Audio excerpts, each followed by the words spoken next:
Well, welcome to the Speak with People podcast. My name is Jason Raitz, and I'm so excited that you're joining us today. Here at Speak with People, we believe that healthy communication is oxygen for your relationships and your leadership. So whether you communicate regularly one-on-one, to a team, from a stage, or from behind a screen, we really hope that our time today encourages you, challenges you, and really inspires you to breathe life into your world with your communication. Let me just ask you a quick question before we hop in to our conversation today. Where do you turn to for communication and leadership help? I mean, do you turn to courses? Do you turn to books? Do you turn to mentors? Let me just offer an option for you. At Speak with People, we have the Speak with People Facebook community group. This is a great group of hundreds of leaders from around the country who come together to curate ideas, to bounce ideas off of each other, and to grow and learn, to elevate the importance and practice of our healthy communication. So head to facebook.com/groups/speakwithpeople and join today. Well, I'm so excited for today's podcast because we're going to talk about how do we captivate our audience as communicators. And especially if you're someone who stands in front of people and communicates, whether it's in a boardroom, whether it's in an auditorium, whether it's actually in front of a camera and you're doing a training for Zoom. And so how do we keep the audience engaged for the entirety of our message?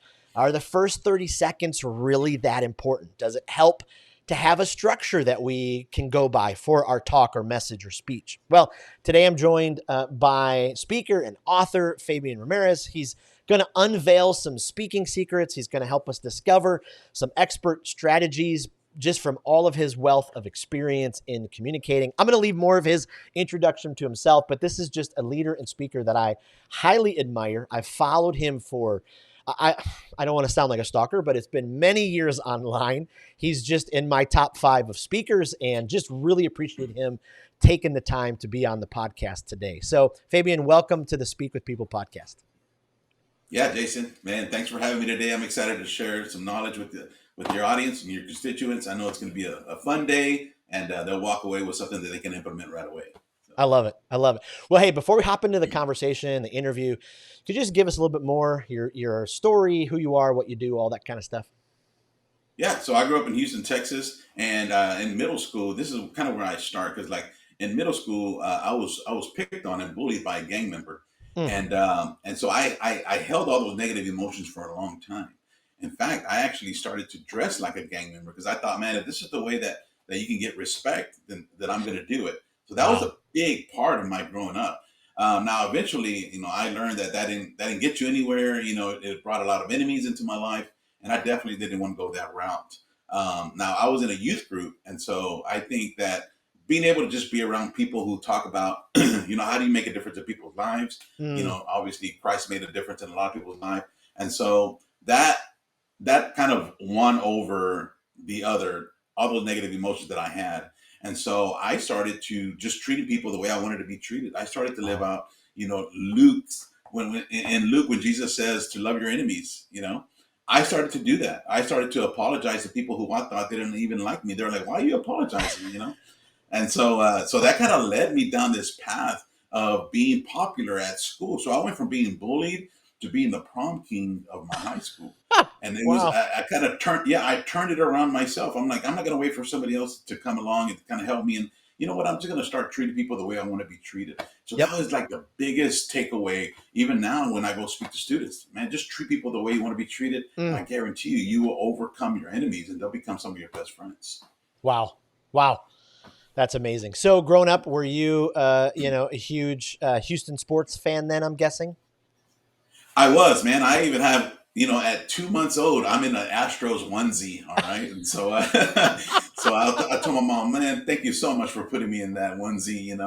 It's made a difference, especially nowadays. Like we've had a lot of bad years, but the Astros are, obviously they're doing really well right now in the last 5-6 years. They went through a time when they, I don't know whether they were cheating or was not. I was like, man, every team pretty much cheats. That's why we have signals, right? Absolutely. And so, yeah. So anyways, all that to say, they're doing really well. So I'm an Astros fan, love baseball. And so we'll talk a lot about baseball in this, kind of what we learned along the way. Yeah. So, yeah. Well, yesterday, one of my favorite moments happened. Verlander faced Miguel Cabrera, who Miguel Cabrera's Detroit Tigers, his last year you're 20 or whatever it is, and they both did the tip of the cap. I mean, it was just like Yeah, quintessential baseball. I loved it. that was perfect. I It loved was, it. I saw. Yeah, he had a little helmet. Yeah, yep, I love yep. that, man. Yeah, Miggy's just he's incredible. So awesome. Well, hey, but okay. See, I told you off camera I wouldn't throw you for a loop with too many conversations, but you telling your story, too many questions. You telling your story triggered a question that I know probably we have a lot of parents that listen. You know, you talk a lot about bullying. We'll hop into the communication stuff in 1 second, but. What encouragement would you give parents? You know, I mean, bullying has not gone away, right? I mean, it's still happening. It's still, all over the place. Now kids have to deal with it on their phones, in person. What is there any advice you would give parents on how to speak into that, what to communicate to their kids about bullying? I mean, I know I'm putting you right on the spot, but would love any advice that you could give. Yeah, no, definitely. I consider I'm a parent, but I'm also a coach to my kids. Mm, And so if there's anybody I want coaching my kids, it's going to be me. Man, mm, if I'm not their coach, man, someone else is going to take that role. And so I want them to know that, man, I am going to be there for you every single part of the way.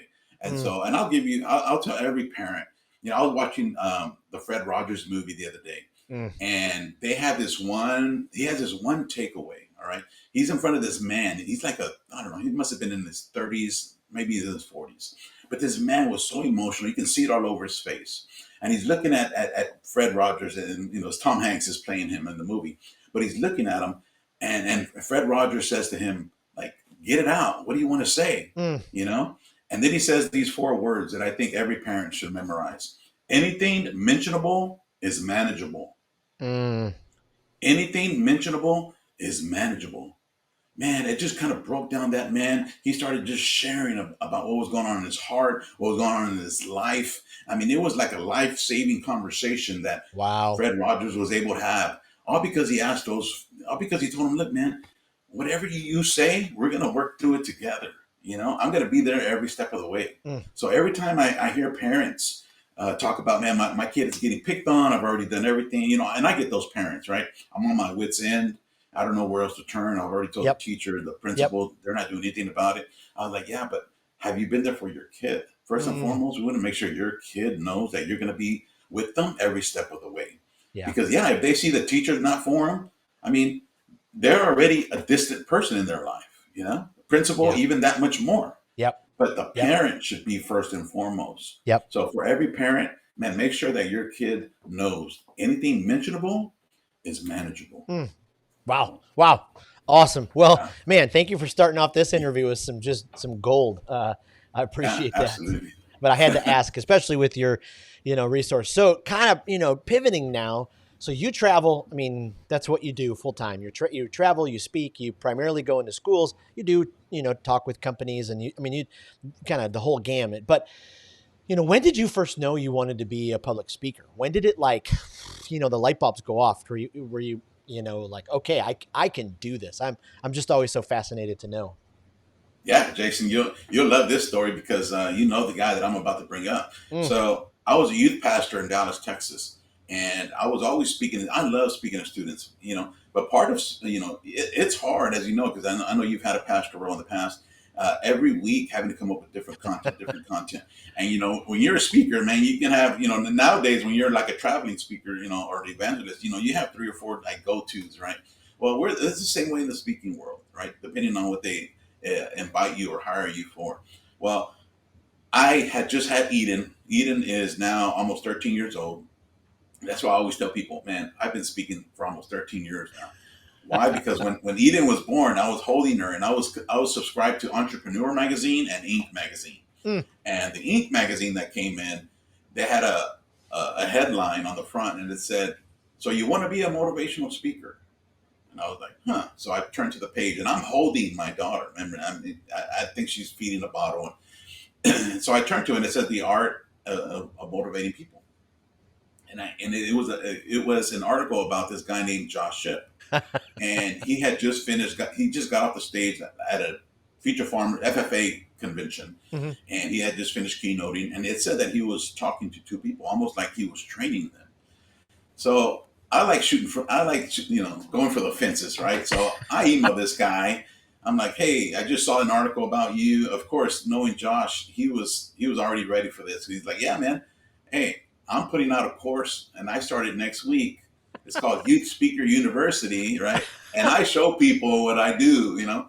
And so I'm like, yeah. So I was one of his first. I would probably venture to say I was his first. I want him to look back at the records. One of the first people to sign up for Youth Speaker University. And so I went to the training.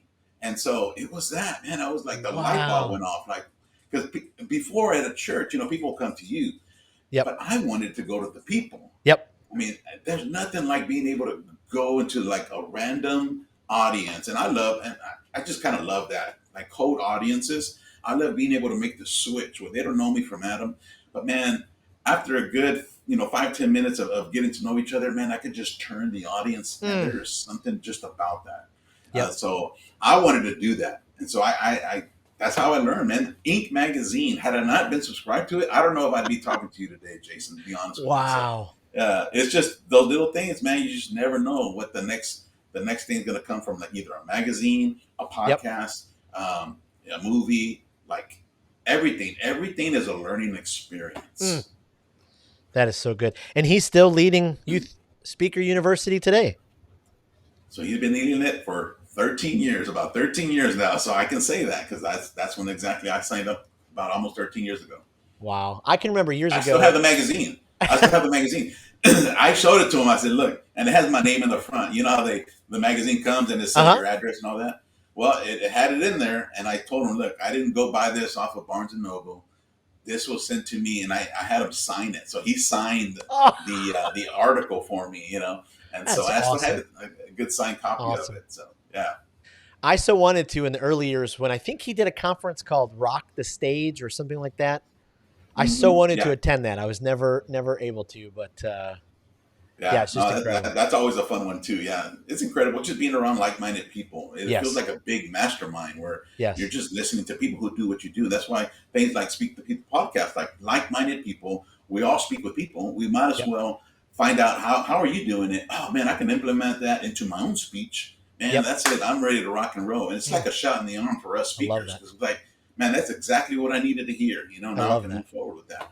That's so good. Well, So take yeah. us inside. So, I mean, you walk up in front of a lot of audiences that don't know you. And so you've got to win them. So how important is that those first couple moments when you start? Is it, really make or break? Is it something that, you put some emphasis or thought or structure into how you use those first moments? I'd love to know some of your wisdom on that. Yeah. So your speech starts with your introduction. Mm. I would not give. I would not give the person who's bringing you in. They will put whatever they find online, and that's not your introduction. So I would actually write it out and let them read it verbatim, which we Yeah. have. So we always send it to them. They read it verbatim. It's exactly the way I want them to do it. And Yep. I tell them, if you could just read that verbatim, that'd be perfect. Or else I go up there and be like, yeah, this guy, where's he from again? Oh, I thought he was from Dallas. All right, I guess he's from Washington D.C. And Yep. it totally ruins the moment. And so there's nothing like a principal going up there and just ruining the moment for you. But anyway, not anything bad against principals, but Of course. sometimes they'll go up there and they'll hijack the speech, and so you don't want people to do that. So, anyways, write out your introduction. Then the first 30 seconds of your speech are the most important. Mm. I've tried a lot of different things, especially since I speak to a lot of middle school kids. Like middle school kids are one of the hardest audiences to captivate because they're Yes. just looking everywhere, especially in a gymnasium. I mean, they're just looking at the wall, the window. They can hear things. I mean, they want to look at everything but you. And so, one of the ways that I do that in the first 30 seconds is I start in the middle of my speech. Huh. So I start right in the middle. It's almost like a foreshadow of what I'm going to give them later on, and it kind of looks like this. All right, and I'll do it real quick because it's real quick. It's like they introduce me. I come on stage, I grab the microphone, and right away I start like this. So I'm running down the middle school of my down the hallway of my middle school. Man, I'm Yep. running so fast. Teachers come out. They're like, "Where you going, kid?" And I'm like, "Hey, I'm not listening because I'm looking for the bathroom." So anyway, I'm running down the hallway of my middle school. That's where I start my speech. Now it puts the audience kind of like, why is he running down the hallway of his middle school? On the first day of school, Like I want to give them all these questions because I'm about to give them the answers to them. So I have them come up with questions on their own, you know. And Yeah. so I started in the middle of my speech, and I've learned when I started to do that, it makes people feel like I've left them behind. And so one thing you can do is you can make your if you can make your audience feel like they've already missed something, they're more in tune to listen to what you have to say next because they already feel like they're Oh, behind. Does that make yeah. sense? And so I got that from a TV show, and you're probably going to ask this question because I threw that out there earlier in our notes. But I got it from the show Lost. Mm. I remember the show Lost. It was a Oh, big yeah. show. It was fantastic.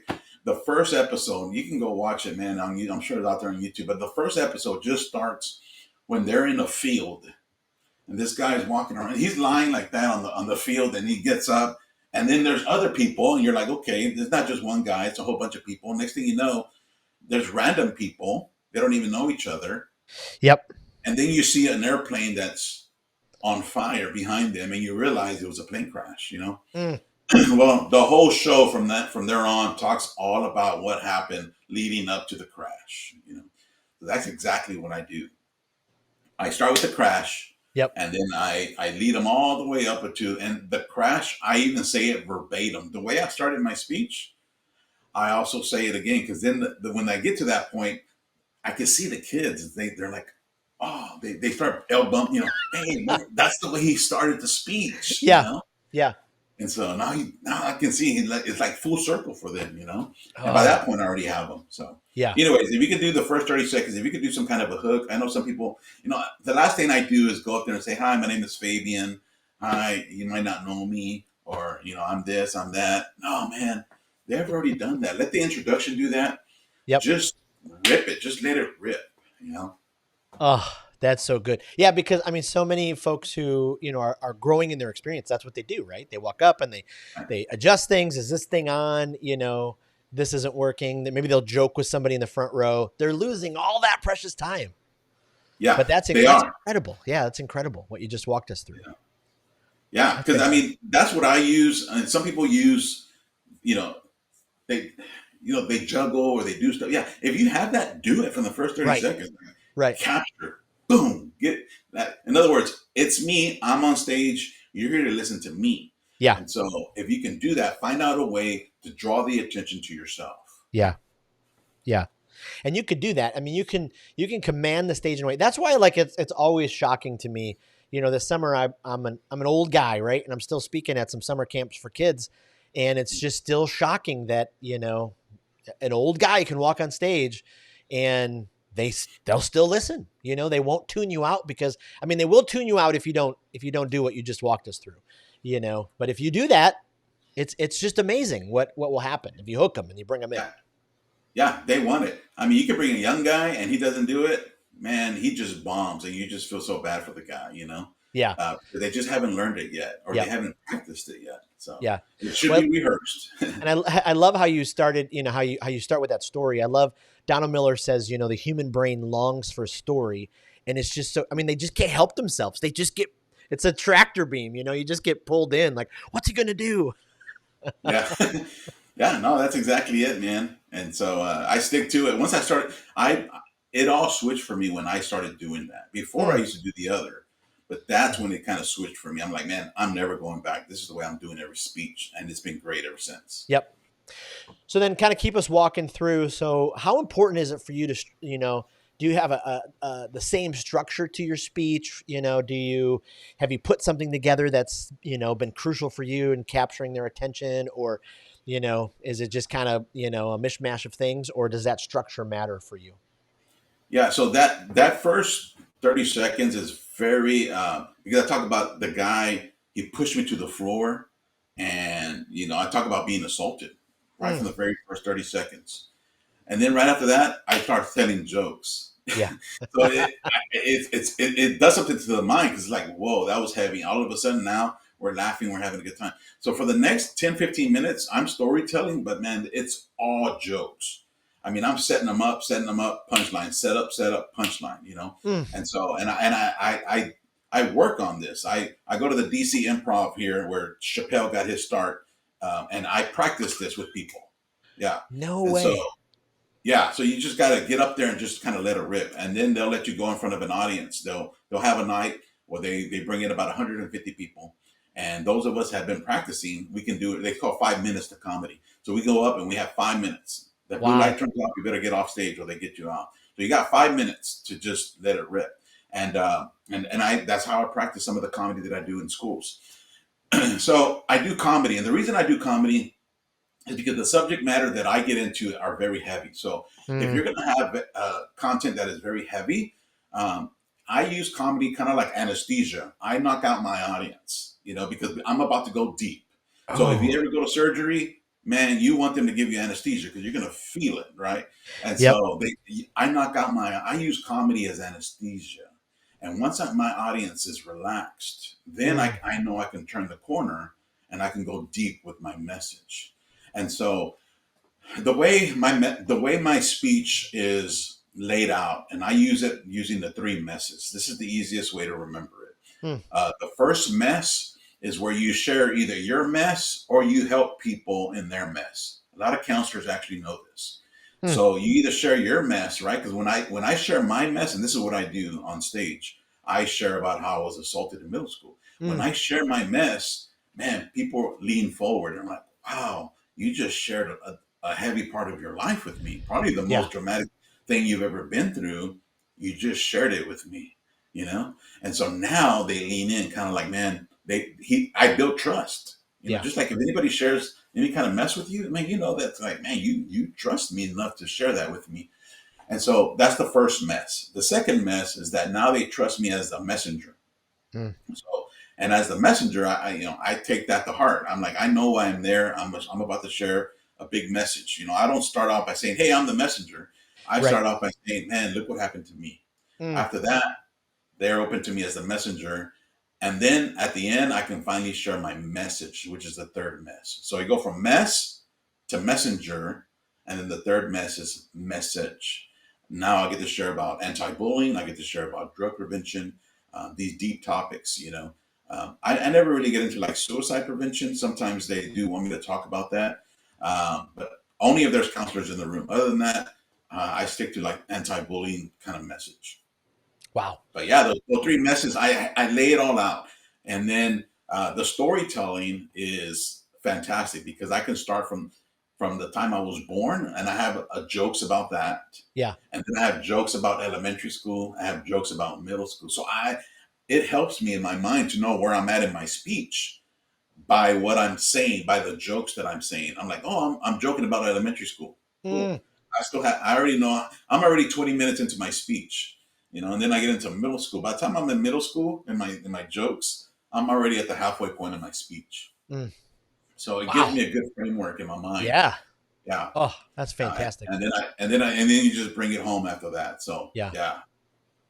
Well, okay, going back to when you started, I mean, just getting the practice for the comedy, I mean that's huge. People just have no clue how incredibly hard it is to stand on a stage, have 5 minutes, and provide content to get people to laugh. I mean, it is. Yeah.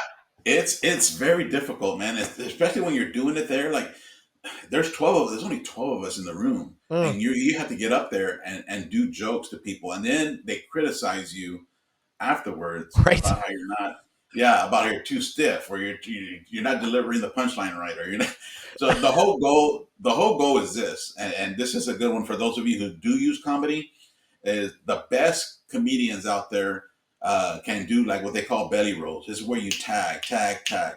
So anytime that you can tag or do a callback, right? Mm. So I'm real big on callbacks. That's why I always bring up stuff throughout my speech, and then I bring it up again because the mind loves to remember things. And so Yes. that's why I even start with foreshadowing with my story. And then later on, because the mind likes to remember, they're like, oh, I remember he started the speech that way. But the same is true for jokes. If you can kind of set them up back here, not even knowing, and then later on you revisit that, Yep. even over and over again. If it's funny, man, keep bringing it up. You know, and so for example, growing up, they used to call me Biscuit, and so I had a funny run. So my brothers were always like, "Run, Biscuit!" And so throughout my speech, throughout my speech, I bring it up every so often. I graduated high school, man, and my mom was crying. My dad was like, "That's my son." My brother was like, "Run, biscuit," And so like the kids, the kids get like, "Oh, that's hilarious. That's the perfect time to use that too." And so Oh, throughout my speech, they're saying "Run, biscuit." In fact, I end it by them on the count of three, and let me get a run biscuit from everybody. oh, Ready? 1, 2, 3, run biscuit. So the whole audience actually will end it in that way. oh. And so it's cool, man. It's for me. I found to use that as a way to like make the brain remember things, but Yeah, it's also a good way to end it because I yeah, ended in a way where it's like, man, this is the one thing that used to hurt me. Like they used to make fun of me, call me, I know I used to run, but now I use it for good. yeah. And it doesn't mean the same thing it used to mean. Right. And so being able to put that out there and just kind of, I feel like audiences love it when people can use like self-deprecating humor, right? When we don't Mm. take ourselves too serious. Yep. They love that. You become more personable. Yep. Absolutely. Absolutely. I mean, going back to the comedy club, I mean, Dave Chappelle is just, I mean, he's just, I mean, the best. I mean, it's just amazing how he connects and is able to do things. In another life, I just wish I could be Nate Bargatze. Like that's, I would love to be. I mean, he's just, I saw him live in Tampa and for, 65 minutes. I mean, it was just a stream of just what you just talked about. It was beautiful. The tag and the callback. And I mean, it just kept Yeah. us so engaged and it was incredible. That Yeah. We're structure actually, of the, we're actually going to see him in September. oh, He's coming up here to Baltimore. So we'll see Nate Bargatze in September 24th. I think he's out here. And my wife was in his youth group. And so they were in the youth group together at church there in Tennessee. And no so, way. yeah. So when we see him, she's always like, "Oh, I remember that," and then all these little things, all these, he was like 2 years older, but they knew each other, and we've been able to Huh. meet him and stuff. So, yeah. So he's a great guy, good comedy, clean. I mean, clean comedy is very difficult because you don't have to land on like any kind of f bombs or anything like that. You could Right. just like, man, you could just let it rip and just let funny be funny. Yeah, it's amazing how he keeps it so clean.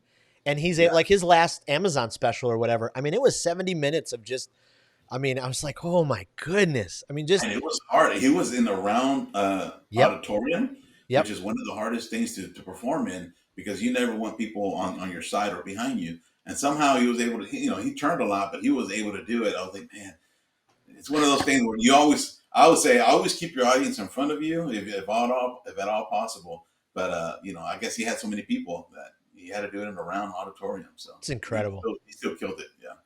Well, go back to the structure for a second. So, you talk about the mess. I mean, so powerful.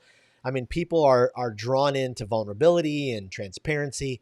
How give some advice about how deep, how vulnerable to be. Is there like a, you know, warning, you're going too deep. Because I think so many speakers get this part wrong because Yeah. they make themselves like borrowing from Donald Miller's story brand, they make themselves the hero of their story instead of Mm. the people who are listening or the them being the guide. But then some people, it's like I know they're few and far between, but they go way deep into the vulnerability. Give us a guide Yeah. about where what to share on the mess. Sure. I would say whatever you feel comfortable sharing. If it takes away from the message, I would definitely won't go that far down. Okay. You always want to keep it on point.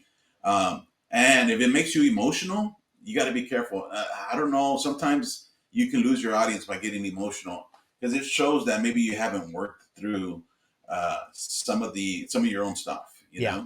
Yeah. That maybe you still need some healing to do. And so just know how much can you share.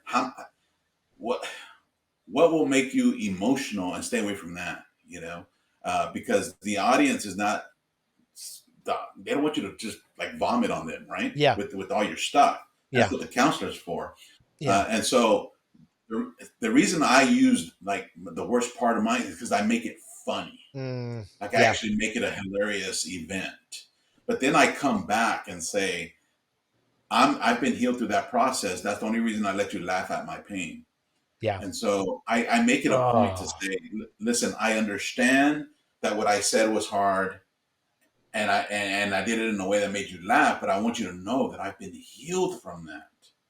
And so I give them, because I talk about going going through the healing process, that it's hard, but it's worth it. Yeah. And so because of that, I can kind of come back and say, here's here's because I've been through the healing process and I'm good, man, I can laugh at that Mm, situation. I used to cry about that. I used to hate going to middle school, but yeah. now I go into middle schools. It's my favorite to go into speak in middle schools. I love it. And so because I've been through that healing process, or else, man, I go in kind of like 1 foot in, 1 foot out, kind of like, Yep. how are these kids going to treat me even today? Yep. No, not far. I'm far from it. Now I come in head first. And so Yeah. that's part of being able to overcome kind of like your hurts. So I would say Mm, just enough, share enough where the audience can say, I've been through that, or I know someone who has been through that. mm, Because we all want to, when people are speaking, we're always thinking about other people as well. Like, man, right. help that person, or that person told me the other day they were going through that same thing that this speaker is talking about. Yeah. And so, and we're always talking about others, and even like you said, Nate Bargatze. Like when I watch it, I'm like, man, I'm gonna share this with my brother, man. I think my brother will laugh at the same things that I laugh Yes. at. And so we're always thinking about other people. So Yeah. I would say just share enough to where it doesn't take away from your Yeah. message. Oh, that's powerful. That's powerful because it can totally overshadow. I probably the first 5, 8 years, maybe 10 years, I spoke. I'm a storyteller, same way, same vein, and I would get so offended when people would, only remember the story, and Yeah, I let the story overshadow the message, kind of in the same vein of what you're talking about. yeah, and address. I mean, if it's deep, address it, man. If you Yeah. take, yeah, and then my mom killed herself, and let me tell you, the next day I went to school and I didn't have anything to eat. And I was like, whoa, whoa, whoa, wait, what? What What? just Yeah. happened? Your mom? What? Yeah. Yeah, don't just leap over, because some kids are like, I need you to unpack that just a little Yeah. bit, Yeah. and just share how you dealt with it and how you're okay now. Because I still feel like you're just not okay. Yeah. you know. Yeah.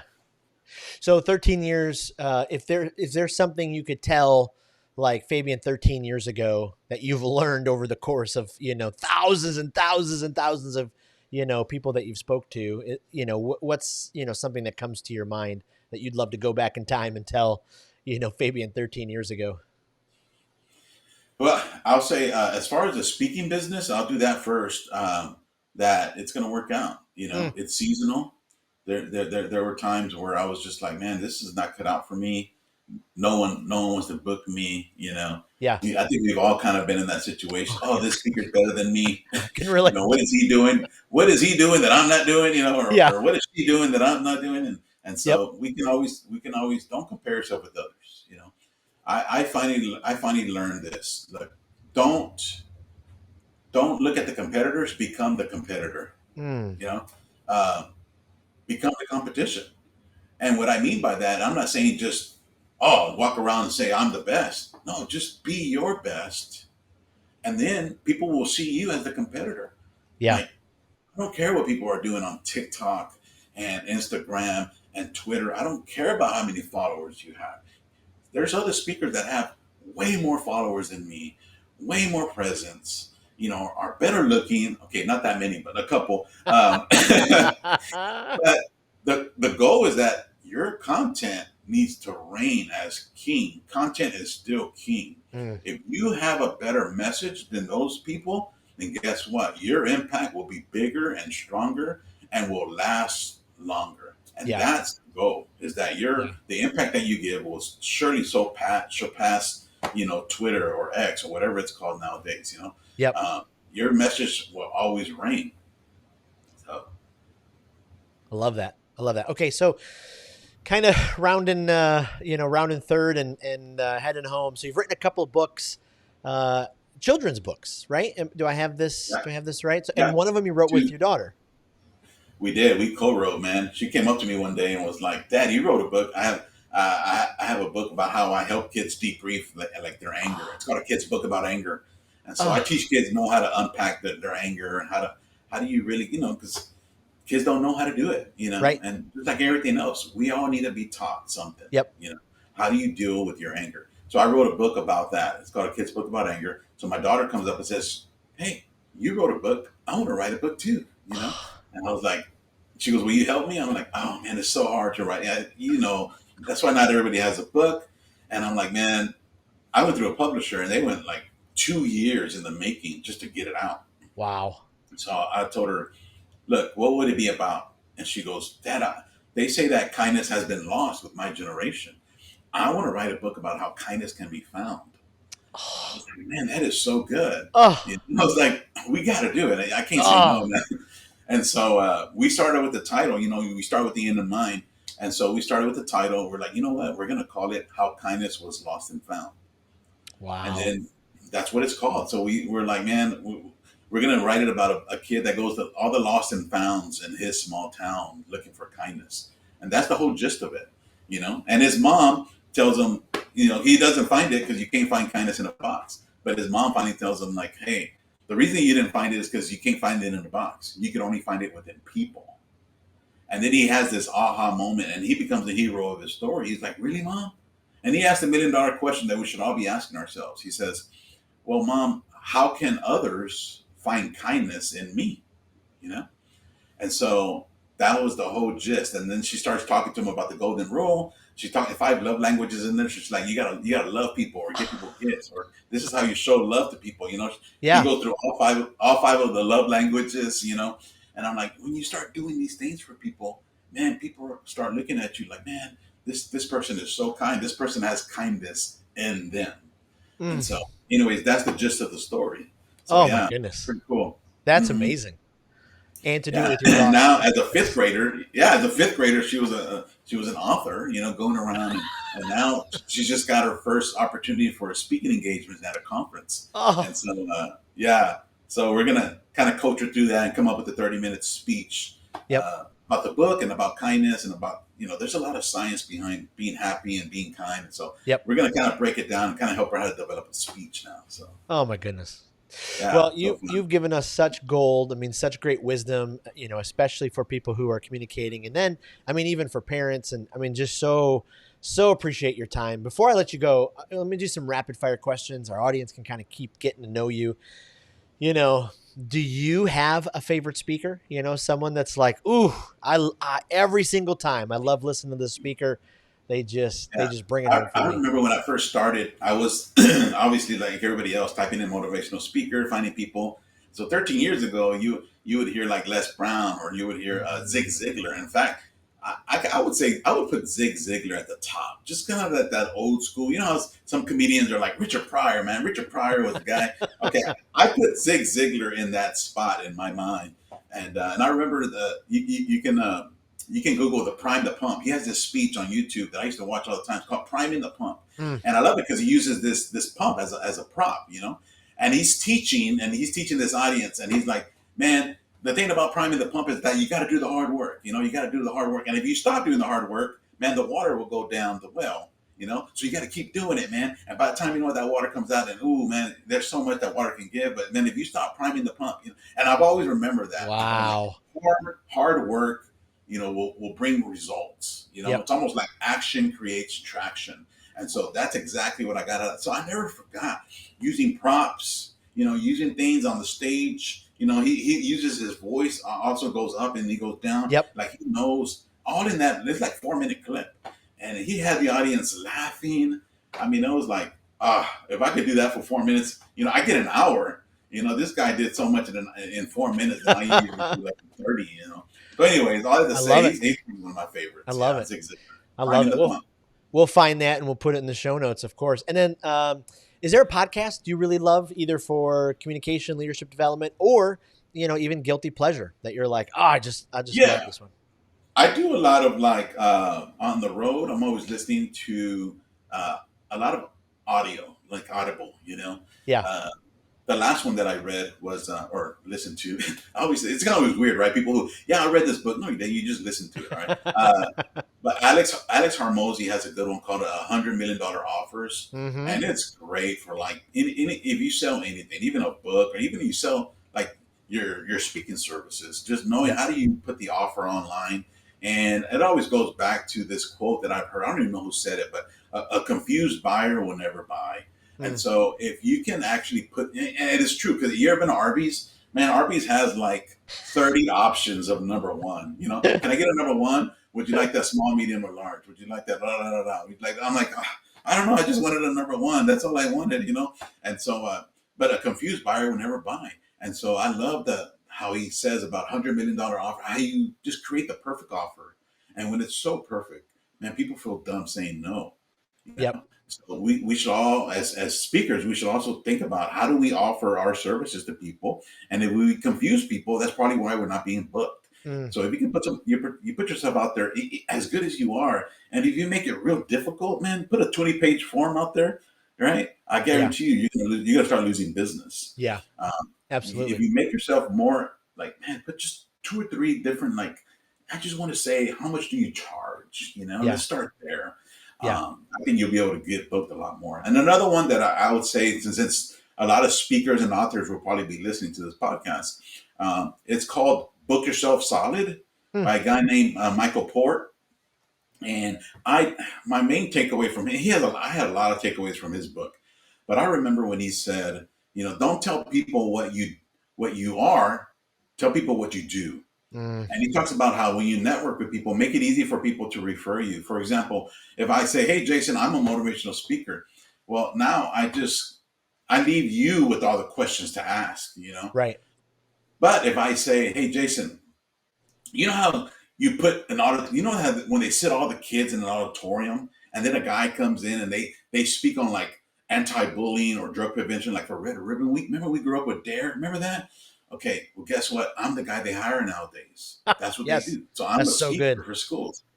So now it puts you in the framework of like, oh man, I know a teacher, I know a principal, I know so and so over here. They have a school. Man, I'm going to refer you to them, because now I know what you do, not just who you are. Yeah. And so, anyways, that was one of my takeaways from the. He has a lot of takeaways, but that was, anyways. Book yourself solid. Just how do you present yourself to people so that you can have more leads than you need. Oh, I love that. I love that. Okay, last question. We kind of talked about it offline, but of all of the major league stadiums you visited, and you have visited a lot, I'm very 27, jealous. 27 now out of 30. 27. Is there an absolute favorite? Is there one that just rises above the rest? Yeah. So 2 stadiums ago, I went to Pittsburgh and I went to a Mm, Pirates game. And I was watching the game. It was such a good night, but it was a nice ballpark.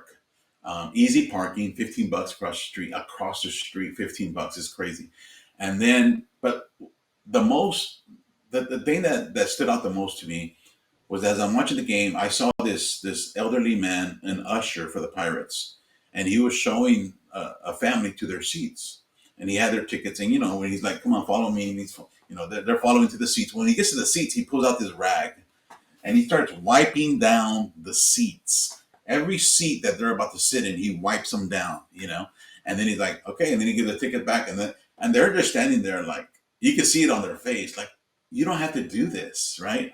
Like I'll clean my own seat. You're an elderly, and yep. so I was like, man, that is not, that's really the way I want to be in life, right? Yes. Where you're helping people, even as an elder. So then I looked it up online, and I learned that they're hiring senior adults to come in and be ushers, and the certain sections of the Pirates, that's what they do. They go and Wow. they wipe down seats for people.